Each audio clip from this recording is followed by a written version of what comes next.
উপমহাদেশের প্রখ্যাত ও কিংবদন্তি সঙ্গীত শিল্পী রুনা লায়লা। দীর্ঘ ক্যারিয়ারে তিনি উপহার দিয়েছেন অসংখ্য কালজয়ী গান, যার মাধ্যমে তিনি হয়ে উঠেছেন সঙ্গীত জগতের জীবন্ত কিংবদন্তি। বর্তমান সময়ের সঙ্গীত তৈরির প্রক্রিয়া নিয়ে সম্প্রতি কথা বলেছেন এই গুণী শিল্পী। বিশেষ করে অটো টিউন প্রযুক্তির ব্যবহার শিল্পীদের মৌলিকত্ব ও পরিশ্রমকে প্রশ্নবিদ্ধ করছে বলে মনে করেন তিনি।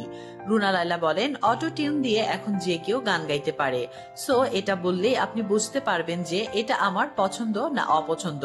তিনি বলেন, আমি যদি নিজের সুর ঠিক না রাখতে পারি তাহলে তো আমার শিল্পী হওয়াই উচিত না, কারণ অটো টিউনে যদি সবকিছু করে দেয়, আমার সুরও ঠিক করে দিচ্ছে, আমার কোথায় কি সমস্যা আছে ঠিক করে দিচ্ছে।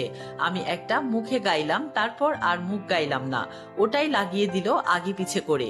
কিংবদন্তি এই শিল্পী মনে করেন, প্রযুক্তির এই অতিরিক্ত ব্যবহার গানের আসল আবেগ ও স্বতঃস্ফূর্ততা নষ্ট করে দিচ্ছে। তিনি আক্ষেপ করে বলেন, তাহলে তো ওই জিনিসটা, ওই স্পন্টানিটিটাও থাকে না, ওই ইমোশনও থাকে না। তার কথায়, আমরা আগে যেরকম করতাম ফুল মিউজিশিয়ানদের নিয়ে একদম আমরা গান করতাম, সে বিকেল 6টায় শুরু হলে পরের দিন সকাল 6টায় গিয়ে শেষ হতো। সব মিউজিশিয়ান সবার সাথে একটা কেউ ভুল করলে তো আবার প্রথম থেকে। তিনি আরো বলেন, দেখা গেল অনেক সময় 101 টেক চলছে, নাম্বার 101। তো যে খাটনিটা আমরা খেটেছি এটা তো এখন নেই। এখন স্টুডিওতে গেলাম, আমিও তো এখন গান করতে গেলে বলি, আচ্ছা কি ট্র্যাক কি, আচ্ছা ঠিক আছে, ওকে চলো।